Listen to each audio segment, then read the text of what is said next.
Hello church knowing the life YouTube ఛానల్కి స్వాగతం. ఈరోజు నేను మీకు ఒక ఫ్రీ తెలుగు స్టడీ బైబిల్ని పరిచయం చేసే ప్రయత్నం చేస్తాను.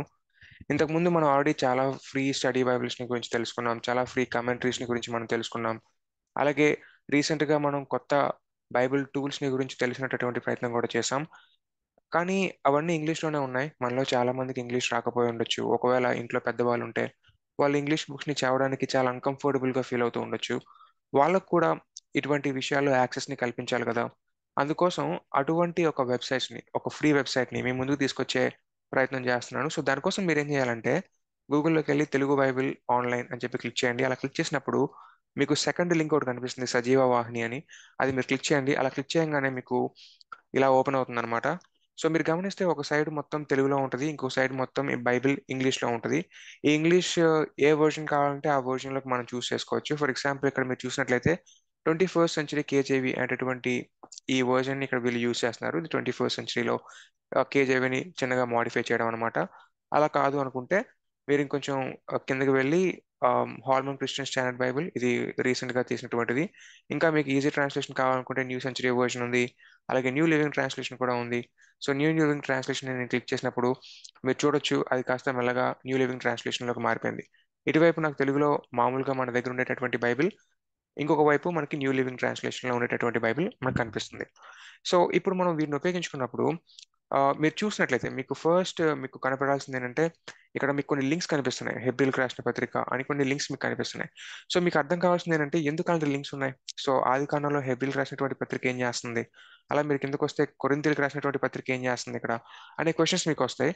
దాని గురించి చిన్నగా నేను ఎక్స్ప్లెయిన్ చేస్తాను. దీని గురించి ఆల్రెడీ నేను ఇంతకుముందు స్టడీ బైబిల్ ఎలా యూస్ చేయాలి అనేటటువంటి ఒక వీడియోలో నేను ఎక్స్ప్లెయిన్ చేశాను, బట్ ఇంకోసారి మళ్ళీ ఎక్స్ప్లెయిన్ చేస్తాను. ఇక్కడ మీరు చూస్తే ఇది క్రియేషన్ కి సంబంధించినటువంటి ప్యాసేజ్ కదా. చూస్తే ఆదియందు దేవుడు భూమి ఆకాశాలను సృజించాను. సో ఇది క్రియేషన్ కి సంబంధించినటువంటి విషయం కాబట్టి ఆ క్రియేషన్ కి సంబంధించినటువంటి టాపిక్ ఇంకెక్కడైనా కానీ బైబిల్లో ఉంటే వాటిని ఇక్కడ లింకప్ చేసి చెప్తారనమాట. సో హెబ్రిల్కి రాసినటువంటి పత్రిక 1వ అధ్యాయం 10వ వచనాన్ని క్లిక్ చేసినట్లయితే మనకు ఆ వచనం కనిపిస్తుంది. ప్రభువా, నీవు ఆదియందు భూమికి పునాది వేసితివి. అదే కదా క్రియేషన్. ఈ వర్స్ కూడా సంబంధించింది, ఇది కూడా క్రియేషన్ కి సంబంధించిందే కదా. కాబట్టి లింకప్ అయి ఉన్నాయి కాబట్టి అలా చెప్తున్నారనమాట. మళ్ళీ ఒకసారి హెబ్రీలు 11:3 చూస్తే ప్రపంచములు దేవుని వాక్యం వలన నిర్మాణమైనవని, అందును బట్టి దృశ్యమైనది కనబడేడు పదార్థముల చేత నిర్మింపబడలేదని విశ్వాసం చేత గ్రహింపగొనుచున్నాము అని ఇక్కడ ఒక వచనం మనకు కనిపించింది. ఇది కూడా క్రియేషన్ కి సంబంధించింది. అలాగని కేవలం క్రియేషన్ కి సంబంధించింది మాత్రమే కాదు, ఇంకా అనేక టాపిక్స్ అది కవర్ చేసింది. సో మిగతా టాపిక్స్ గురించి మనం తెలుసుకోవాలనుకుంటే మళ్ళీ ద్వితీయోపదేశకాండం, కీర్తనలు అనే మిగతా గ్రంథాలు కూడా ఉన్నాయి. ఒకవేళ మీరు కావాలనుకుంటే మళ్ళీ వాటిని క్లిక్ చేసినట్లయితే ఆ వర్షన్లు కూడా డిస్ప్లే అవుతాయి. సో మీకు అర్థమైంది అనుకుంటే వీటన్నిటిని మనం క్రాస్ రెఫరెన్సెస్ అని అంటాం. ఇక్కడ చూస్తే దేవుడు వెలుగుని కమ్మని పలకగా వెలుగు కలిగెను అనే వచనం ఉంది. ఒకసారి దాన్ని క్లిక్ చేస్తే కింద కొరింథీయులకు రాసినటువంటిది ఉంది.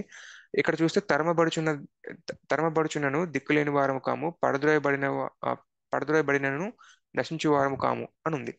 అఫ్ కోర్స్ అది దేనికి దానికి ఎలా లింక్ అవుతుందో నాకు తెలియదు, బట్ అగైన్ మేబీ ఒక ఏమంటారు, ఇక్కడ ఇక్కడ చీకటి మన మీద కమ్మిపడిపోతున్న దేవుడు మనకు వెలుగునిస్తాడు. అంటే ఎన్నో శోధనలు చీకటిలాగా అంధకారంలాగా మన మీద పడిపోతున్నప్పటికీ దేవుడు వెలుగునిస్తాడు, స్వేచ్ఛనిస్తాడు అనేటటువంటి ఒక ఉద్దేశం వచ్చేలాగా ప్రాబబ్లీ ఈ యొక్క వచనాన్ని లింక్ చేసి ఉండొచ్చు థియలాజికల్ గా. That's totally fine. సో ఈ ఈ ఈ క్రాస్ రిఫరెన్సెస్ ఇలా మనకు ఉపయోగపడతాయి అనమాట. ఏదైనా ఒక టాపిక్ ని చదువుతున్నప్పుడు ఆ టాపిక్ గురించి మళ్ళీ ఇంకెక్కడైనా బైబిల్ ఎక్కడైనా ఇంకేదైనా విషయం చెప్పినట్లయితే వాటిని తెలుసుకోవడానికి మనకి క్రాస్ రెఫరెన్సెస్ ఉపయోగపడతాయి. ఇంకోటి మీరు గమనించినట్లయితే దేవుడు అనే పదాన్ని ఇక్కడ బ్లూ కలర్ లో హైలైట్ చేసి పెట్టారు. అలా బ్లూ కలర్ లో హైలైట్ చేసి పెట్టినవన్నీ కూడా కొన్ని మ్యాటర్ ని కలిగి ఉంటాయి అనమాట. ఒక ఎక్స్ప్లెనేషన్ అనేది కలిగి ఉంటుంది. ఫర్ ఎగ్జాంపుల్ ఇక్కడ మనం చూసాం దేవుడు అనే పదం ఉంది కదా, దాన్ని క్లిక్ చేసినప్పుడు ఇక్కడ ఒక చిన్న ఎక్స్ప్లెనేషన్ మనకు కనిపిస్తుంది. సో దేవుడు అంటే ఏంటి అనేటటువంటి ఒక విషయం ఇక్కడ కనిపిస్తుంది. చూస్తే దైవత్వం అనే ఒక పేరు హెబ్రీ భాషలో ఎల్ అని అర్థం, మరియు ఎలోహి ఆ, ఏకవచనంగా, ఎలోహిం బహువచనంగా ఉపయోగిస్తారు. ఎలోహ అను పదమునకు అనేక కవిత్వాలలో ఉపయోగపడుచున్నది. స్పేసెస్ సరిగ్గా ఇవ్వలేదు, అదొక పెద్ద డిసడ్వాంటేజ్. ఇక్కడ కవిత్వాలలో తర్వాత స్పేస్ వచ్చి ఉపయోగించబడుతుందని రాయాలి. సో అదొకటి చూసుకొని కొంచెం కష్టంగానే ఉంది. లో అనే దానికి రెండో దీర్ఘం ఉండాలి. సో ఈ స్పెల్లింగ్ ఎర్రర్స్ కొన్ని ఉన్నాయి, బట్ మీ కంటెంట్ అయితే అర్థమవుతుంది. బహువచనాన్ని పరిశుద్ధ గ్రంథమైన బైబిల్లో ఉపయోగించారు. హెబ్రీ పదము యెహోవా అనున్నది మహోన్నతుడైన దేవునిని వర్ణించడానికి ఉపయోగిస్తారు. అలా మీరు చూసుకుంటూ వెళ్తే దానికి కావాల్సినటువంటి క్రాస్ రిఫరెన్సెస్ అండ్ దానికి సంబంధించినటువంటి ఎక్స్ప్లెనేషన్ కూడా ఇక్కడ ఇవ్వడం జరిగింది. సో ఇక్కడ పేరు అనేటటువంటి దానికి కూడా ఇలాగా బ్లూ కలర్ లో టిక్ చేశారు. ప్రాబ్లీ దానికి కూడా ఏమైనా ఉంటుందేమో, మరి చూడాలి. మ్, ఇక్కడ ఏం లేదు.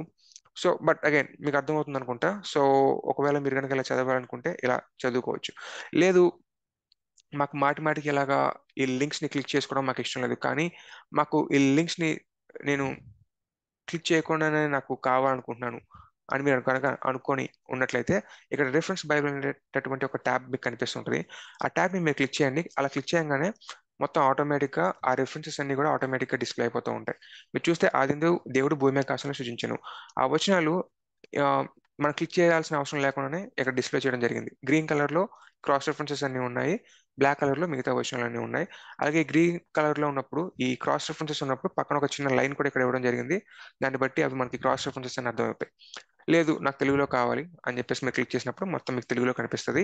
అప్పుడు ఇంగ్లీష్ బైబిల్ కూడా కనిపించదు. ఒకవేళ మళ్ళీ మాకు ఇంగ్లీష్ బైబిల్ కూడా కావాలి అనుకున్నట్లయితే మళ్ళీ కంపేర్ బైబిల్ అని చెప్పి క్లిక్ చేసేసి మీకు కావాల్సినటువంటిది మీరు తెచ్చుకోవచ్చు. ఇక్కడ హిందీలో కూడా ఉంది, మీకు కావాలనుకుంటే హిందీలో కూడా మీరు పెట్టుకోవచ్చు, మీకు ఒకవేళ ఇష్టమైతే.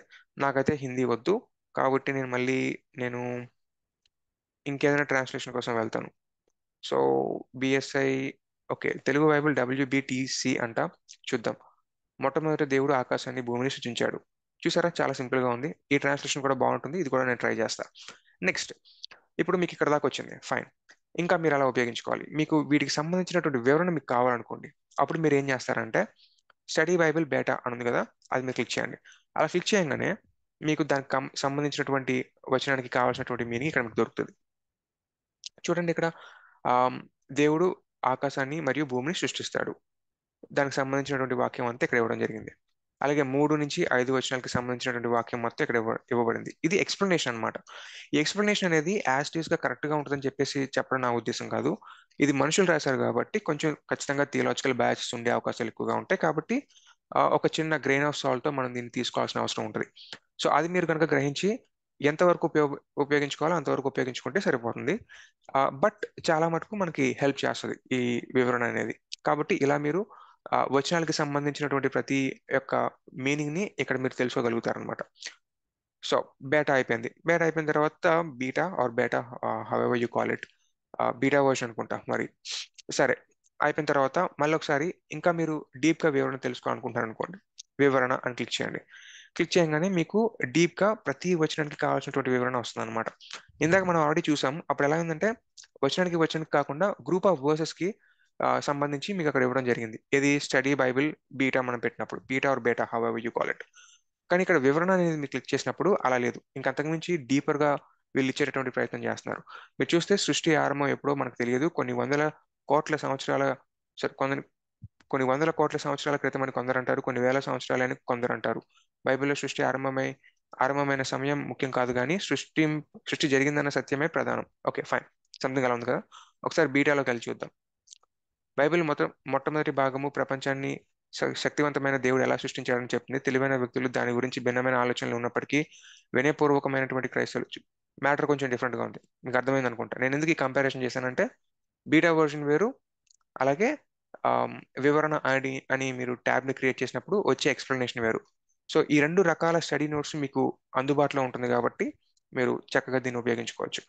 నెక్స్ట్, మీకు ఆదికాండం గురించి అయితే వచ్చేసింది, ఫైన్. అంటే వచనం వెంబడి వచనం మీకు అర్థమైతే తెలుస్తుంది, సూపర్. మరి ఇప్పుడు ఒక ఒక ఇంట్రడక్షన్ లాంటిది కావాలంటే ఎలా? జెనసిస్ గురించి అంటే ఆదికాండం గురించి ఒక ఇంట్రడక్షన్ కావాలి మీకు. ఎలా అంటే దానికోసం మీరు గ్రంథ వివరణ విశ్లేషణ అనేటటువంటి ట్యాబ్ ఉంది, ఈ ట్యాబ్ని మీరు క్లిక్ చేయొచ్చు. ఒకసారి క్లిక్ చేసినట్లయితే ఆటోమేటిక్గా మనకి ఈ యొక్క ఇంట్రడక్షన్ లోకి వెళ్తుంది. ఇంతకుముందు మీరు కనుక నా స్టడీ బైబిల్ రివ్యూస్ ని కనుక చూసినట్లయితే ప్రతి స్టడీ బైబిల్ కి ముందున ఒక పెద్ద ఇంట్రడక్షన్ పేజ్ అనేది కలిగి ఉండడం మీరు గమనించవచ్చు. సో ఇది కూడా ఒక స్టడీ బైబిల్ లాంటిదే కాబట్టి దీనికి కూడా అటువంటి వివరణ ఉందన్నమాట. చూసినప్పుడైతే దాని యొక్క ఉద్దేశం ఏంటి, దాని రచయిత ఎవరు, ఆదికాండం అనే పేరు గురించి రాశారు, తర్వాత ఏ కాలంలో రాయబడింది, అంతకు ముందు ఉన్నటువంటి చరిత్ర ఏంటి, ముఖ్యమైన వచన భాగాలు ఏంటి, గ్రంథ పరిశోధన, తర్వాత మొదటి భాగం, రెండో భాగం, మూడో భాగం లాగా ఇచ్చారు. సో యాక్చువల్లీ ఏంటంటే పెద్ద పెద్ద పుస్తకాలు ఉన్నప్పుడు దాన్ని వేరు వేరు భాగాలుగా విభజిస్తారనమాట. కొన్నిసార్లు టాపికల్లీ విభజిస్తారు, కొన్నిసార్లు ఏమవుతుందంటే ఫర్ ఎగ్జాంపుల్ ఒక ప్రవక్త ఉన్నాడు, కొన్ని సంవత్సరాలు ప్రవచించాడు, తర్వాత గ్యాప్ వచ్చింది, మళ్ళీ దేవుడు ప్రవక్తతో మాట్లాడతాడు, అప్పుడు మళ్ళీ ప్రవక్త బయటకు వెళ్ళి కొన్ని సంవత్సరాలు ఆ యొక్క మెసేజ్ని స్ప్రెడ్ చేస్తాడు, మళ్ళీ దేవుడు కొన్నాళ్ళు ఆగిపోతాడు, మళ్ళీ దేవుడు మాట్లాడతాడు, మళ్ళీ ఆ ప్రవక్త వచ్చి మళ్ళీ మాట్లాడతాడు. సో అప్పుడేంటంటే దేవుడు మాట్లాడినటువంటి ఆ కాలమానానికి తగ్గట్టుగా ఆ యొక్క పుస్తకాన్ని విభజిస్తారు. టాపికల్లీ కొన్నిసార్లు బడి ఉంటాయి, కొన్నిసార్లు ఇలా ఆ దేవుడు మాట్లాడినటువంటి ఆ కాలాన్ని బేస్ చేసుకొని విభజిస్తారు. సో అది మనకు అనుకువగా మనం చేసుకుంటాం అనమాట. మనకి అనువుగా ఉండేలాగా మనం చూసుకుంటాం. సో ఇక్కడ వీళ్ళు ఆది కాండాన్ని 3 భాగాలుగా డివైడ్ చేసుకున్నారు. ఇది టాపికల్లీ చేశారు. సో ప్రాముఖ్యమైనటువంటి ఫిగర్స్ ఎవరైనా ఉన్నారు అంటే అవి వీళ్ళే అనమాట. సో ఇక్కడ ఇవి కూడా బ్లూ కలర్ లో ఉన్నాయి కాబట్టి ఒకసారి చెక్ చేసి చూద్దాం ఏమొస్తుందని. అంత ఎక్కువ ఇన్ఫర్మేషన్ రాలేదు, బట్ ఉంటే బాగుంటుంది నిజంగా. శారా అనేటటువంటి పేరు పెట్టిన తర్వాత కిందన ఏదో సింపుల్ గా యువరాణి రాజకుమారి అని పెట్టడం కాకుండా అసలు శారా అంటే ఎవరు, ఆవిడ మూలాలు ఏంటి, ఎక్కడి నుంచి వచ్చారు, ఏం చేశారు, ఆవిడ చేసినటువంటి పెద్ద పెద్ద పనులేంటి, ముఖ్యమైన పనులేంటి, ఆవిడ యొక్క ఫాల్ట్స్ ఏంటి, ఆవిడలో ఉన్నటువంటి మంచి విషయాలు ఏంటి, ఆవిడ చేసినటువంటి చెడు నిర్ణయాలు ఏంటి, ఆవిడ జీవితం ద్వారా మనం ఏం నేర్చుకోవచ్చు అనేటటువంటి ఒక ప్రొఫైలింగ్ కనుక ఇచ్చి ఉంటే ఇంకా చాలా బాగుండేది. బట్ ఇది ఇంకా స్టార్టింగ్ ఫేజ్ లో ఉందేమో అని నాకు అనిపిస్తుంది. నేనైతే రీసెంట్ గా కనుక్కున్నాను ఈ వెబ్సైట్ ని. సో మెల్లమెల్లగా మేబీ ఈ వెబ్సైట్ ని డెవలప్ చేసిన వాళ్ళు యాడ్ చేస్తారేమో. సో తర్వాత గ్రంథ విభజన గురించి ఇక్కడ వీళ్ళు ఇవ్వడం జరిగింది. సో ఇది కూడా టాపికల్ అనే ఉంటుంది. తర్వాత కొన్ని వివరాల గురించి వీళ్ళు ఇవ్వడం జరిగింది. తర్వాత ఇంకొన్ని విషయాలు ఇంకా చూసుకుంటూ వెళ్తుంటే ఇంకా చాలా విషయాలు ఇక్కడ వీళ్ళు ఇచ్చేటటువంటి ప్రయత్నాలు చేశారు. సో చాలా గొప్ప విషయాలు ఇక్కడ ఉన్నాయి అన్న విషయాన్ని మనం గమనించవచ్చు. తర్వాత గ్రంథాన్ని ఆ, స్థూలంగా దాన్ని ఇలాగా మన ముందుకి తీసుకురావడం జరిగిందనమాట. సో ఒకవేళ చూడండి ఎంత ఈజీగా అర్థమైపోతుంది. అబ్రహాం కాలానికి సంబంధించింది ఒక 5 చాప్టర్స్ గా వీళ్ళని డివైడ్ చేశారు. ఇస్సాకు కాలానికి సంబంధించిన దాన్ని ఒక 4 చాప్టర్స్ గా డివైడ్ చేశారు. యాకోబ్ కాలానికి సంబంధించిన దాన్ని 5 చాప్టర్స్ గా, అలాగా యోసేపు కాలానికి సంబంధించిన దాన్ని ఒక 6 చాప్టర్స్ గా డివైడ్ చేశారు. సో మీకు అర్థమైపోతుంది, చూడంగానే మీకు అర్థమవుతుంది, ఓకే ఈ అధ్యాయంలో ఉన్నామంటే మనం ఈ వ్యక్తి గురించి మనం ఎక్కువగా తెలుసుకుంటాం, ఈ అధ్యాయంలో ఉన్నామంటే మనం ఈ వ్యక్తి గురించి ఎక్కువగా తెలుసుకుంటాం అనేటటువంటి విషయాల్ని మనం ముందుగానే ఇది మనం చూస్తే ఈ అవుట్లైన్ చూస్తే మనకు అర్థమైపోతుంటది. సో ఇది ఒక మంచి ఇంట్రొడక్షన్ అనమాట. సో దీన్ని మీరు ఉపయోగించుకోవచ్చు. మళ్ళీ నేను వెనక్కి వెళ్ళిపోవాలనుకుంటున్నాను కాబట్టి మళ్ళీ నేను వెనక్కి వచ్చేస్తాను. సో తర్వాత మళ్ళీ గ్రంథ విశ్లేషణ అయిపోయింది. ఒకవేళ మీరు గనక ఆ, గ్రంథ సారీ ఇది కాదు, మీరు ఒకవేళ ఆడియో రూపంలో ఈ యొక్క బైబిల్ని మీరు వినాలనుకుంటే మీరు ఇది కూడా క్లిక్ చేయొచ్చు. ఇది క్లిక్ చేయగానే మీకు ఆటోమేటిక్గా ఆ ఆ యొక్క ఆది కాండాన్ని ఒక ఫీమేల్ వాయిస్ మాట్లాడటం మీరు గమనించగలుగుతారు. తద్వారా ఏంటంటే ఇది మనకి బైబిల్ని ఇంకొంచెం ఫాస్ట్గా చదవడానికి వీలవుతుంటుంది. మనకి ఒక్కోసారి కష్టం అవుతుంటుంది పెద్ద పెద్ద పుస్తకాలు చదవాలంటే. కొంచెం హెల్ప్ అనేది ఉంటే చాలా బాగుంటుంది. ఫర్ ఎగ్జాంపుల్ ఎహెచ్కేల్ లాంటి గ్రంథాన్ని చదవాలనుకోండి, ఒకే సిట్టింగ్ లో చదవాలనుకోండి కష్టం అవుతుంది. అప్పుడు ఏంటంటే మీరు ఇలాగా ఒక ఆడియో వర్షన్ ని పెట్టేసుకుని అలా వదిలేశారనుకోండి, ఆటోమేటిక్ గా అదే మొత్తం అన్ని అధ్యాయాలు చదివేసుకుంటూ వెళ్ళిపోతుంది. మనం జస్ట్ కాన్సన్ట్రేట్ చేస్తే సరిపోతుంది. ఎందుకు ఇది ఇంపార్టెంట్ అంటే ఒక్కోసారి పుస్తకం మొత్తం ఒకేసారి చదవడం వల్ల ఆర్గ్యుమెంట్ మనం మర్చిపోం. అసలు ఆ యొక్క ఫ్లో అనేది మనం మర్చిపోం. మనం ఏంటంటే రోజు ఒక అధ్యాయం చదువుతూ వెళ్ళేసరికి ఏమవుతుందంటే ఒక 10 రోజుల తర్వాత ఫస్ట్ మనం చదివిన అధ్యాయాన్ని మనం మర్చిపోతాం. దానివల్ల కంటిన్యూటీ అనేది మిస్ అయిపోతూ ఉంటుంది. అప్పుడు ఇందాక నేను చెప్పినట్లు బైబిల్ టూల్స్ని ఉపయోగించుకుంటూ ఏవో చేసుకోవాలి. అలా కాకుండా ఒక పుస్తకాన్ని ఒక 2-3 సార్లు కంప్లీట్గా ఒకేసారి వినగలిగినట్లయితే, లెవిటికస్ లాంటి గ్రంథాన్ని ప్రాబ్లీ మనం వినడానికి ఆసక్తి చూపించకపోవచ్చు, లేదా సంఖ్యాకాండం లాంటి గ్రంథాలని మనం వినడానికి ఆసక్తి చూపించకపోవచ్చు. కనీసం రాజుల గ్రంథాన్ని కానీ, లేదంటే ఏహెస్కేలు, లేదంటే ఇర్మియా, లేదంటే ఇటువంటి గ్రంథాలని కానీ మనం గనక కొంచెం ఒకేసారి చదివే ప్రయత్నం చేసినట్లయితే, అట్లీస్ట్ 3 రోజుల్లో అన్న కానీ ఫినిష్ చేయగలిగినట్లయితే మనకి ఓవరాల్ ఆర్గ్యుమెంట్ అనేది చాలా క్లియర్గా అర్థమవుతూ ఉంటుంది అనమాట. సో ఆ యొక్క విషయాన్ని మీకు చెప్పడానికి నేను ఈ యొక్క టూల్ని ఉపయోగించుకోమని చెప్తున్నాను. సో ఆడియో టూల్ని కూడా మీరు ఉపయోగించుకోండి. సరే, మొదటి అధ్యాయం అయిపోయింది, రెండో అధ్యాయానికి వెళ్ళాలి. ఎలా ఎలా అన్నప్పుడు నెక్స్ట్ అని మీరు క్లిక్ చేసినట్లయితే ఆటోమేటిక్గా అది మిమ్మల్ని నెక్స్ట్ అధ్యాయానికి తీసుకెళ్తుంది. సో నాకు వివరణ అవసరం లేదు, నాకు తెలుగు బైబిల్లోకి వెళ్ళిపోతే సరిపోతుంది. సో నేను మళ్ళీ తెలుగు అని క్లిక్ చేసేసా. సో నాకు అది తెలుగు బైబిల్లోకి వచ్చేసింది. మళ్ళీ నాకు ఈ ఈ బిఎస్ఐ భాష నాకు అర్థం కావట్లేదు. అంటే బైబిల్ సొసైటీ ఆఫ్ ఇండియా వాళ్ళు ఇచ్చిన తెలుగు భాష చాలా కష్టంగా అనిపిస్తుంది. సో ఈజీగా నాకు కావాలి. మళ్ళీ నేను ఏం చేస్తా, ఇక్కడ తెలుగు బైబిల్ WBTC అని ఉంది కదా, అదొకసారి నేను క్లిక్ చేసుకుంటా. సో దట్ నాకు ఇక్కడ ఈజీగా నాకు ఆ, సరళమైనటువంటి భాషలో నాకు ఇక్కడ పక్కన పొందుపరచడం జరుగుతుంది కాబట్టి నేను దాన్ని ఉపయోగించుకుంటా. సో దీనివల్ల మనకి ఇలా అన్ని రకాలైనటువంటి కమెంటరీని, అలాగే ఇంట్రడక్షన్స్ ని, తర్వాత మంచి స్టడీ నోట్స్ ని మనం ఆ, ఆస్వాదించవచ్చు. దీని నుంచి మనం పొందుకోవచ్చు. సో ఇందులో ఏమైనా థియలాజికల్ బయాస్ ఉందా అని గనక మనం అనుకుంటే, నేను ఆల్రెడీ విమెన్ ని గురించి వీళ్ళు ఏం చెప్తారో తెలుసుకునేటటువంటి ప్రయత్నం చేశాను. సో కొరింథీయులకు రాసినటువంటి పత్రికలో ఆబ్వియస్లీ ఈ యొక్క వివరణ మనకు కనిపిస్తూ ఉంటుంది. ఒకసారి చూద్దాం. స్త్రీలు మౌనంగా ఉండాలి అనేటటువంటి ఒక మాట అక్కడ ఉంటది. సో యా, చూడండి ఇక్కడ 34-40 కొరింథీయులకు రాసినటువంటి పత్రికలో చూడండి, క్రైస్తవ స్త్రీలు ఇంట్లో తమ భర్తల నుండి మతపరమైన అవగాహనను పొందాలని అపోస్తలుడి ప్రోత్సాహం. విశ్వాసుల కుటుంబాలు ఆధ్యాత్మిక జ్ఞానాన్ని పెంపొందించుకోవడానికి సమీకరించాలని సూచిస్తుంది. క్రీస్తు యొక్క ఆత్మ స్థిరంగా ఉంటుంది మరియు ఏదైనా వెల్లడి అపోస్తలుడి బోధకు విరుద్ధంగా ఉంటే అవి ఒకే ఆత్మ నుండి ఉద్భవించవు. చర్చిలో శాంతి, సత్యం మరియు క్రమాన్ని కాపాడుకోవడంలో ప్రయోజనకరమైనటువంటి వాటిని అనుసరించడం, దాన్ని శ్రేయస్సుకు హాని కలిగించని వాటిని సహించడం మరియు మంచి ప్రవర్తన, క్రమబద్ధత మరియు మర్యాదను సమర్థించడం. సో సంథింగ్ ఒక నోట్స్ అయితే రాశారు. ఇక్కడ సింపుల్ గా వీళ్ళు చెప్పేది ఏంటంటే ఆడవాళ్ళు చర్చిల్లో మాట్లాడకూడదు అని రాశారు. సరే, ఓకే, ఫైన్. సో ఒకవేళ మనం 1 తిమోతి 2వ అధ్యాయానికి కనుక మనం వెళ్ళినట్లయితే ఇక్కడ చూడండి మీరు, స్త్రీలు ఆ, బోధించకూడదు అనేటటువంటి ఒక వాక్యం మనకు కనిపిస్తుంటది.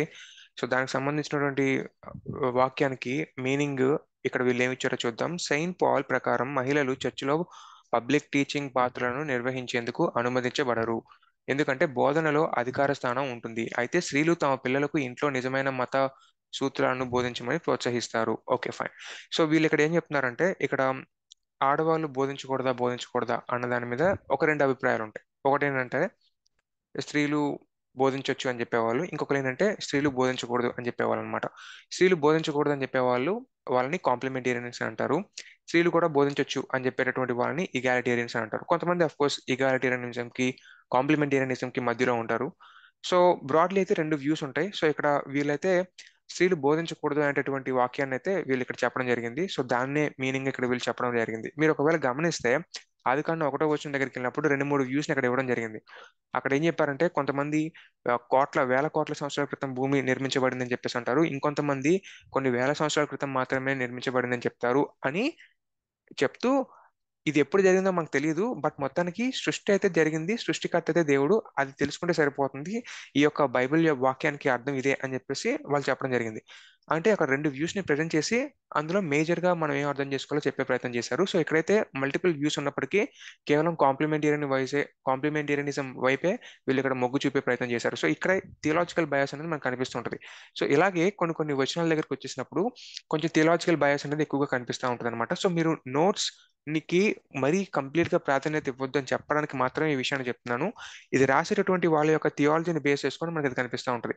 సో ప్రాబబ్లీ ఇది ఒక Calvinistic doctrine, I mean in the sense like Calvinistic study material కి సంబంధించింది అని నేను భావిస్తున్నాను. కారణం ఏంటంటే ఇందులో ఉండే కొన్ని ఆర్టికల్స్ గాడ్ క్వశ్చన్స్ నుంచి వచ్చింది. సో గాడ్ క్వశ్చన్స్ కొంచెం క్యాల్వినిస్టిక్ రిఫార్మ్డ్ కైండ్ ఆఫ్ వ్యూస్ ని ఎక్కువగా ప్రజెంట్ చేస్తూ ఉంటుంది. సో అందులో ఉండేటటువంటి వెబ్సైట్ లో నుంచి ఆర్టికల్స్ ని తీసుకొని దాన్ని తెలుగులోకి ట్రాన్స్లేట్ చేసి ఇక్కడ పెట్టే ప్రయత్నం చేశారు, which is a very good website. నేను సజెస్ట్ చేస్తాను, వెళ్ళండి.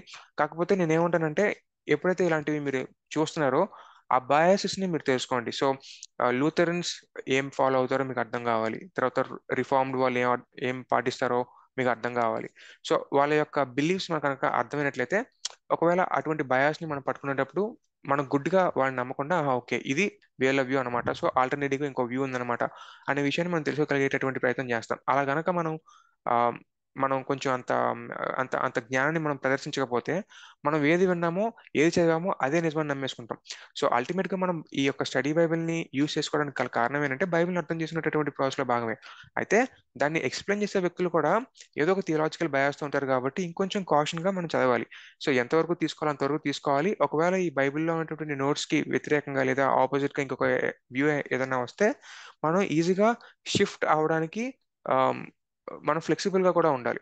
అందుకే నేను మీకు ఈ విషయాలు చెప్తున్నా. సో ఒక స్టడీ బైబిల్ ని యూస్ చేస్తున్నప్పుడు, ఒక కమెంటరీని యూస్ చేస్తున్నప్పుడు ఈ యొక్క డిస్టింక్షన్ ని మీరు కనుక గుర్తించకపోతే లేదా ఈ యొక్క ప్రమాదాలు ఉన్నాయన్న అన్న విషయాన్ని కనుక మీరు గ్రహించకపోతే బ్లైండ్ గా వాటిని నమ్మేసేటటువంటి అవకాశాలు ఉంటాయి. దానివల్ల మళ్ళీ మీరు నేరో మైండెడ్ గా వెళ్ళిపోయేటటువంటి అవకాశాలు కూడా ఉంటాయి. సో అలాగని ఇవి ఉన్నాయి కదా కాబట్టి మనం అసలు వాడకూడదు, ఇలా అయితే నేను థియలాజికలీ బయాస్డ్ అయిపోతానేమో కాబట్టి అసలు నేను చదవను, నాకు కేవలం బైబిల్ ఉంటే సరిపోతుంది అని అనుకోవడం కూడా తప్పే. ఎందుకంటే బైబిల్ అనేది కమ్యూనిటీగా చదవడానికి ఆ, ఇవ్వబడినటువంటి గ్రంథం. సో కమ్యూనిటీగానే మనం చదవాలి. ఈ కమ్యూనిటీలో భాగంగా చదువుతున్నప్పుడు మనకంటే బైబిల్ ఎక్కువగా చదివినటువంటి వాళ్ళు కొంతమంది పెడుతుంటారు కదా. సో కాబట్టి మనం వాళ్ళ యొక్క విశ్లేషణ తెలిసినటువంటి ప్రయత్నం చేస్తున్నాం.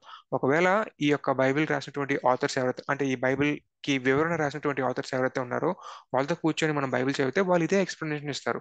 అయితే ఇక్కడతో మనం ఆగం. మనం వేరే వాళ్ళ దగ్గర కూడా వెళ్తాం. వాళ్ళతో కూడా మనం బైబిల్ చదువుతాం. వాళ్ళు భిన్నంగా ఏదైనా ఇంకొక ఎక్స్ప్లెనేషన్ ఇస్తే మనం దాన్ని కూడా కన్సిడర్ చేస్తాం. కన్సిడర్ చేసి వీటన్నిటిలో ఏది మంచి వ్యూ అనేది మనం వెయి చేసుకొని దాన్ని బట్టి మనం ఒక కంక్లూషన్కి మనంతట మనం సొంతంగా స్టడీ చేసుకుంటూ ప్రార్థన చేసుకుంటూ దేవుని యొక్క సహాయంతో ఒక కంక్లూషన్కి మనం రాగలుగుతాం. కొన్ని కొన్ని క్వశ్చన్స్ అసలు మనం కంక్లూషన్స్కి రాకపోవచ్చు. ఎట్ మనం క్రీస్తు యందు ఆనందిస్తూ క్రీస్తు యందు అతిశయిస్తూ క్రీస్తు యందు మనకి ఆ కంటెంట్మెంట్ కలిగి ఉండి ఆయన మీద నమ్మకం పెట్టుకొని మనం ముందుకు కొనసాగుతాం. సో అటువంటి స్థానం కూడా వస్తుంది మనం బైబిల్ని రిగరస్గా చదువుతున్నప్పుడు. కాబట్టి ఈ బైబిల్ ఈ స్టడీ బైబిల్ని మీరు యూస్ చేసుకోండి. So I'm so thankful that someone in Telugu states have produce this Bible. ఇలా చేయడం వల్ల తెలుగు వాళ్ళకు కూడా ఒక మంచి స్టడీ మెటీరియల్ అందుబాటులోకి రావడానికి ఒక అవకాశం దొరికింది. అయితే considering all of these factors I would encourage you theological bias a study Bible మీరు తీసుకున్నా కానీ థియలాజికల్ బయాస్ ఉంటుంది. అది థియలాజికల్ బైబిల్ అయితే కొన్ని స్కాలర్లీ బైబిల్స్ ఉంటాయి. అంటే ఈఎస్వి కానీ ఫర్ ఎగ్జాంపుల్ మాక్సిమం ఎన్ఐవి అని చెప్పుకోవచ్చు. ఎన్ఐవి బైబిల్లో మీకు అంత రాదు, ఎందుకంటే వాళ్ళు థియాలజీని అసలు డిస్కస్ చేయరు. సో ఎక్కడైతే మీకు థియాలజీ అనేది డిస్కస్ చేయరో అక్కడ థియలాజికల్ బయాస్ అనేది ఉండే అవకాశమే ఉండదు. ఎన్ఐవి స్టడీ బైబిల్ కేవలం ఆ కల్చరల్ కాంటెక్స్ట్ మీద ఎక్కువగా ఫోకస్ పెడుతూ ఉంటుంది. హిస్టారికల్ గ్రామటికల్ మెథడ్ని యూస్ చేసుకొని కొంచెం కొంచెం ఇన్ఫర్మేషన్ ఇచ్చే అవకాశాలు ఎక్కువగా ఉంటాయి. థియాలజీని అది ఎక్కువగా డిస్కస్ చేయదు కాబట్టి అందులో కొంచెం తక్కువ బయాస్ అనేది ఉండే అవకాశాలు ఎక్కువగా ఉంటాయి. ఈఎస్వి స్టడీ బైబిల్ అనేది కొంచెం రిఫార్మ్డ్ కైండ్ ఆఫ్ పీపుల్ రాశారు కాబట్టి అందులో మీకు రెండు మూడు వ్యూస్ని పెట్టినప్పటికీ ఒక చిన్న బెంట్ అనేది మనకి రిఫార్మ్డ్ వైపు కనిపిస్తూ ఉంటుంది. రిఫర్మేషన్ స్టడీ బైబిల్ దగ్గరకు వచ్చేసరికి ఖచ్చితంగా కంప్లీట్లీ అది కాల్వినిస్టిక్ డాక్ట్రిన్తో ఉంటుంది అనమాట. సో అలా మీరు గమనించండి. అలాగే జాన్ మెకార్థర్ స్టడీ బైబిల్ తీసుకుంటే మీరు చెప్పాల్సిన అవసరం లేదు, కంప్లీట్గా అది కాల్వినిస్టిక్ వైపు వెళ్తుంది. అలాగే మీరు ఈఎస్వి ఫైర్ స్టడీ బైబిల్ లాంటిది మీరు తీసుకుంటే కంప్లీట్లీ అది పెంటెకోస్టల్ వైపు వెళ్ళిపోతూ ఉంటుంది. సో ఇవన్నీ థియలాజికల్లీ బేస్డ్ స్టడీ బైబిల్స్ అనమాట. వీటి గురించి ఆల్రెడీ నేను ఒక వీడియో చేశాను, ఆ వీడియో కూడా మీరు చూడండి, మీకు కంప్లీట్ డీటెయిల్స్ అర్థమవుతాయి. సో ఇది రిఫార్మ్డ్ వైపు ఉన్నట్టుగా మనకు కనిపిస్తూ ఉంటుంది. కాబట్టి ఖచ్చితంగా కాంప్లిమెంటేరియనిజం మీరు ఎక్స్పెక్ట్ చేయొచ్చు. అలానే టంగ్స్ గురించి వచ్చినప్పుడు అంటే పరిశుద్ధాత్మ వరం ఎలా ఉంటుంది అనే విషయం వచ్చినప్పుడు పెంతెకోస్తలు చెప్పేటటువంటి విధానంలో కాకుండా కొంచెం వేరుగా ఇక్కడ వీళ్ళు ఎక్స్ప్లెనేషన్ ఇచ్చేటటువంటి ప్రయత్నం చేస్తారు. ఆ తర్వాత ఇఫిషియన్స్లోకి వెళ్ళినట్లయితే అసలు ఎఫిషియన్స్ ప్రకారం ప్రీడెస్టినేషన్ లేదా ప్రీడిటర్మినేషన్ అనేది ఉందా లేదా అన్న విషయాన్ని కూడా ఎక్స్ప్లోర్ చేస్తారు. అయితే ఇప్పుడు మనం అందులోకి వెళ్ళట్లేదు. ఒకవేళ మీరు కనుక కి సంబంధించినటువంటి నోట్స్ చదివినట్లయితే ప్రాబ్లం మీరు ఆ ప్రయత్నం కూడా మీరు చేయొచ్చు. అప్పుడు మనకు క్లియర్గా ఇది రిఫార్మ్డా కాదా అనే విషయం మనకు అర్థమైపోతుంటుంది. సో ఎందుకంటే కాంప్లిమెంటేరియనిజం అనేది మిగతా వాళ్ళు కూడా నమ్ముతుంటారు. అంటే ఆర్థోడాక్స్ చర్చ్, క్యాథలిక్ చర్చ్ కూడా నమ్ముతుంది, అలాగే లూథరన్స్ కూడా నమ్ముతారు. కాబట్టి కొంచెం వైడ్గా ఉంటుంది. అది మనం చెప్పలేము. కానీ ఎఫిషియన్స్ తర్వాత ఆ, ఒకవేళ అందులో కనుక ప్రీడెస్టినేషన్ ఉంది, ప్రీడిటర్మినిజం ఉంది అనేటటువంటి విధంగా మనకి ఆ యొక్క ఎక్స్ప్లెనేషన్ అనేది కనిపిస్తే ఆబ్వియస్లీ అప్పుడు ఇది కొంచెం రిఫార్మ్డ్ డాక్టర్ని ప్రజెంట్ చేస్తుంది అనేటటువంటి విషయం మనకు అర్థమవుతుంది. బట్ అలాగని ఇది చెడు స్టడీ బైబిల్ అయితే కాదు, అలాగని దీన్ని మనం ఇగ్నోర్ చేయాలి అని కూడా నేను చెప్పట్లేదు. కేవలం మహా అయితే 5-6 ప్రదేశాల్లో మాత్రమే ఈ డాక్టర్ మనకు కనిపిస్తూ ఉంటుంది. ప్రీడెస్టినేషన్ దగ్గర కానీ, లేదంటే ప్రాబ్లీ ఇందాక నేను చెప్పినట్టు టంగ్స్ విషయంలో కానీ, లేదంటే ఆ, ఆత్మవరాలు ఉన్నాయా లేవా అనే డిస్కషన్లో కానీ, లేదంటే స్త్రీలు బోధించవచ్చా బోధించకూడదా అనేటువంటి విషయాల్లో కానీ ఇటువంటి కొన్ని కొన్ని విషయాల దగ్గర క్లియర్ డిమార్కేషన్ మనకు కనిపిస్తూ ఉంటుంది. బట్ ఇలాంటి చిన్న చిన్న విషయాల్ని పక్కన పెట్టేస్తే ఆబ్వియస్లీ మిగతా ఆ, ఆ బైబిల్ మొత్తం మీద చాలా మంచి కామెంట్ అనేది దొరుకుతుంది. ఇలాంటి చిన్న చిన్నవి నేను హెడ్సప్ ఇస్తున్నా అని చెప్పేసి అసలు కంప్లీట్లీ అసలు నేను స్టడీ బైబిల్ యూస్ చేయను అని చెప్పి మాత్రం మీరు పక్కన పెట్టేయకండి. ఖచ్చితంగా మీరు వాడుకోండి. తర్వాత ఇంకేదో విషయాన్ని నేను చెప్పాలి అనుకున్నాను. ఎస్, ఒకసారి తిమోతికి రాసినటువంటి ఇదే పత్రికని కొంచెం వివరణలోకి వెళ్ళి చూద్దాం. సెకండ్ చాప్టర్ ఇంకొంచెం కిందకి వెళ్ళి చూసినప్పుడు ఆ, అసలు ఈ కమెంటరీలో ఏమి ఇచ్చారో కూడా మనం చూసే ప్రయత్నం చేద్దాం. స్త్రీ మౌనంగా ఉండాలి, సంపూర్ణంగా నేర్చుకోవాలి అనేటటువంటి ఉంది కదా. సో మౌనం అనుకోవ, స్త్రీ మౌనంగా ఉండవలసిందే కానీ ఉపదేశించుటకైనను పురుషుడి మీద అధికారం చేయుటకైనను ఆమెకి సెలవీయను. నేర్పడానికి పురుషులకున్న బహిరంగ క్రైస్తవ సభలో నేర్పించడం అని పౌలు ఉద్దేశం. ఈ విధంగా చేయడం స్త్రీ పని కాదు, కానీ స్త్రీలు తమ కంటే చిన్నవారైన స్త్రీలకు వ్యక్తిగతంగా పురుషులకు దేవుని వాక్కును నేర్పించే అవకాశం ఉంది. Okay, fine. సో కంప్లీట్లీ ఈ కమెంటరీలో కూడా వాళ్ళు కాంప్లిమెంటేరియనిజంనే ప్రజెంట్ చేశారు. సో ఎస్, ఇది ఒక రకంగా నేను చెప్పాలని అనుకున్నది. సో అలాగే మనం గనక ఎఫ్ఎస్ఎల్కి రాసినటువంటి మొదటి అధ్యాయంలోకి వచ్చేసి మనం 3 నుంచి 8 వచనాలకి సంబంధించినటువంటి నోట్స్ కనుక మనం గమనించగలిగినట్లయితే అక్కడ ప్రీడెస్టినేషన్ గురించి నాటువంటి వచనానికి లేదా ప్రీడెస్టినేషన్ అనేటటువంటి డాక్టర్ని ఇక్కడ నుంచి ఎక్స్ట్రాక్ట్ చేస్తుంటారనమాట. సో ప్రీడెస్టినేషన్ అంటే ఏంటంటే కొంతమంది మనుషులు పుట్టక ముందే లేదా పుట్టినప్పుడే దేవుడు డిసైడ్ అయిపోతాడనమాట. ఈ వ్యక్తిని నేను పరలోకం తీసుకెళ్ళాలి, ఈ వ్యక్తిని నేను నరకంలో పడేయాలి అనేటువంటి ఒక డిసిషన్ కలిగేసి ఉంటాడనమాట. సో దేవుడు ఎవరైతే పరలోకం తీసుకెళ్లాలనుకుంటాడో వాళ్ళకి ఆయన దయనిచ్చి వాళ్ళకి కృపనిచ్చి వాళ్ళని తన వైపు తిప్పుకుంటాడు. ఎవరైతే నరకం కోసం సిద్ధపరిచాడో వాళ్ళని నరకంలోకి ఆ, పంపించేస్తాడు యాక్చువల్లీ. సో ఎందుకంటే వాళ్ళకి ఫ్రీ విల్ అనేది ఉండదు. అంటే నా అంతట నేను క్రీస్తు యొక్క వాక్యాన్ని అంగీకరించాలి అంటానికి వాళ్ళకి స్వేచ్ఛ ఉండదు. ఆ, అలాగని రిజెక్ట్ చేయడానికి కూడా స్వేచ్ఛ ఉండదు. దేవుడే మొత్తం డైరెక్ట్ చేస్తాడనమాట. ప్రీ డిటర్మినిజం అంటారు, ముందుగానే డిటర్మిన్ చేస్తాడనమాట. సో ఆ డెస్టినేషన్ ని బట్టి ప్రీ డెస్టిన్ చేశాడు కాబట్టి దాన్ని బట్టి అలా చేస్తుంటాడు. సో అది డబుల్ ప్రీ డెస్టినేషన్ అంటారు. సింగిల్ ప్రీ డెస్టినేషన్ ఏంటంటే దేవుడు ఎవరైతే పరలోకం తీసుకెళ్లాలనుకున్నాడో వాళ్ళకి ఖచ్చితంగా ఆయన కృపనిచ్చి చేస్తాడు అని చెప్పేసి చెప్తుంటారు అనమాట. సో అది ప్రీ డెస్టినేషన్ అనేటటువంటి కాన్సెప్ట్ ఒకటి ఉంటుంది. సో ఆ కాన్సెప్ట్ యాక్చువల్లీ ఈ యొక్క ఎఫిషియన్స్కి రాసినటువంటి ఫస్ట్ చాప్టర్లో ఈ 3 3 నుంచి 4 5 6 8 ఈ పారాగ్రాఫ్ ఉంది కదా, ఈ పారాగ్రాఫ్ నుంచి ఎక్స్ట్రాక్ట్ చేస్తారు. సో ఇక్కడ నోట్స్ చూస్తుంటే నాకు ఎందుకో అలాగే అనిపిస్తుంటది. బట్ అగైన్ అంత క్లియర్ గా లేదు. బట్ అగైన్ ప్రాబ్లీ అది అటువైపుగానే లీన్ అవుతుందేమో అన్నట్టుగా నాకు అనిపిస్తుంది. మీరు చూడండి, ఇక్కడ ఒక లైన్ కూడా ఉంటుంది. అంతిమంగా ఆనందం కోసం ఎంపిక చేయబడిన వారు ఏకకాలంలో పవిత్రత కోసం ఎంపిక చేయబడతారు. ప్రేమ కారణంగా వారు క్రీస్తు యేసుపై విశ్వాసం ద్వారా దేవుని పిల్లలుగా స్వీకరించబడడానికి ముందుగానే నిర్ణయించబడ్డారు. ఈ గౌరవప్రదమైన సంబంధం యొక్క ఆధారాలకు వారికి ఆధారాలను ప్రాప్తి చేస్తారు. Okay, fine. సో ఇక్కడ ముందుగానే నిర్ణయించబడ్డారు, ఎంపిక చేశారు. ఈ లాంగ్వేజ్ అయితే యాక్చువల్లీ ప్రీ డెస్టినేషన్ కి ఉపయోగించేటటువంటి లాంగ్వేజ్. సో మేబీ ఇది అటువైపుగానే లీన్ అవుతుంది అన్నట్లుగా నాకు అనిపిస్తుంటుంది. సో ఇది కూడా ఒక రకమైనటువంటి థియలాజికల్ బయాస్ గా నేను చెప్తాను. ఎందుకంటే ప్రీ డెస్టినేషన్ కి అగేన్స్ట్ గా మళ్ళీ ప్రొవిజనిజం అనేది ఒకటి ఉంది. ఆ, కొంతమంది కొంచెం రెడరిక్ ఉపయోగించి ఆ, ఇం- ఆ, ఇంకా ఏన్షియంట్ టైమ్స్ లో ఉన్నటువంటి హెరిటిక్స్ కి ఆ, పోలుస్తూ పెలీజియనిజం అని చెప్పేసి అలా కొన్ని కమెంటరీ ఒక కమెంట్ చేస్తుంటారు, ఒక రెడరిక్ గా యూజ్ చేస్తుంటారు. బట్ ప్రొవిజనిజం అనేటటువంటి ఇంకొక ఆల్టర్నేటివ్ ఎక్స్ప్లెనేషన్ కూడా ఉంది, అది కూడా ఇవ్వలేదు. సో ఎందుకు నేను ఈ విషయాలు చెప్తున్నానంటే ఇది థియలాజికల్ బయాస్ అన్నమాట. ఎందుకంటే ఇక్కడ థియాలజీని కూడా పుష్ చేసేటటువంటి ప్రయత్నం చేస్తుంది. అలాగని మీరు భయపడాల్సిన అవసరం ఏం లేదు. 1 2 చోట్ల మాత్రమే ఇలా ఉంటుంది. నేను చెప్పా కదా, సేమ్ ఇలానే మళ్ళీ ఆ, ఆత్మవరాలు ఇప్పటికీ కంటిన్యూ అవుతున్నాయా లేదా అన్న దగ్గర కూడా మళ్ళీ ఇలానే ఒక రకమైనటువంటి చర్చ జరుగుతూ ఉంటుందన్నమాట. ఇదండి. సో ఫైనలీ ఈ యొక్క స్టడీ బైబిల్ గురించినటువంటి వివరణ. సో నాకైతే నచ్చింది. ఆ, అయితే ఒకే ఒక కంప్లైంట్ ఏంటంటే ఈ అఫ్ కోర్స్ ఫాంట్ కొంచెం కంటికి ఇంపుగా ఉంటే బాగుండేది. ఈ ఫాంట్ కాకుండా వేరేగా ఉంటే బాగుండేది. ఆ తర్వాత స్పేసెస్ అనేవి అంతగా నేను రికగ్నైజ్ చేయలేకపోతున్నానండి. కాబట్టి సరిగ్గా చదవలేకపోతున్నాను. నేను అంత ఫ్రీగా వెళ్ళట్లేదు. ఇక్కడ మీరు ఇంగ్లీష్లో చూసుకున్నట్టయితే ఫాంట్ చాలా క్లియర్గా ఉంది, స్పేస్ కూడా నాకు క్లియర్గా కనిపిస్తుంటుంది. కానీ ఇక్కడ ఎందుకో మొత్తం కలిపేసినట్టుగా అనిపిస్తుంది, స్పేసెస్ సరిగ్గా కనిపించట్లేదు. రెండు, ఈ స్టడీ నోట్స్ని ట్రాన్స్లేట్ ఎవరు చేశారో తెలుగులోకి అంత గొప్పగా లేదండి ట్రాన్స్లేషన్. తర్వాత నేను ఇందాక ఇంకోటి కూడా చూపించాను, గాడ్ క్వశ్చన్స్ దగ్గర నుంచి వాళ్ళు ఒక ట్రాన్స్లేషన్ చేశారు ఆర్టికల్ని. అది ఎంతవరకు ఉందో కూడా నేను కంప్లీట్గా చదవలేదు. బట్ కొంచెం ట్రాన్స్లేషన్ విషయంలో ఇబ్బందులు ఎదురవుతున్నాయి. అయితే మేబీ మెల్లమెల్లగా ఇది వెబ్సైట్ ఇంకా మేబీ కొద్ది కాలం క్రితమే రిలీజ్ చేసి ఉండొచ్చు, లేదంటే ఇంకా ఫండ్స్ ఎక్కువగా వీళ్ళకి కావాల్సి ఉండొచ్చేమో. స్లోగా మేబీ మొత్తం అప్డేట్ చేస్తారేమో. బట్ ఇటువంటి కొన్ని లోటుపాట్లు అయితే కనిపిస్తున్నాయి. కంటెంట్ వైజ్ చూసుకున్నా కానీ చాలా బాగానే ఉంది. అయితే ఇంకా అప్డేటెడ్ కంటెంట్ ఉంటే ఇంకా బాగుండేది. ఇంకా స్కాలర్లీ వర్క్, చాలా గొప్ప గొప్ప స్కాలర్లీ వర్క్ అనేది బయటకు వచ్చేసిందండి.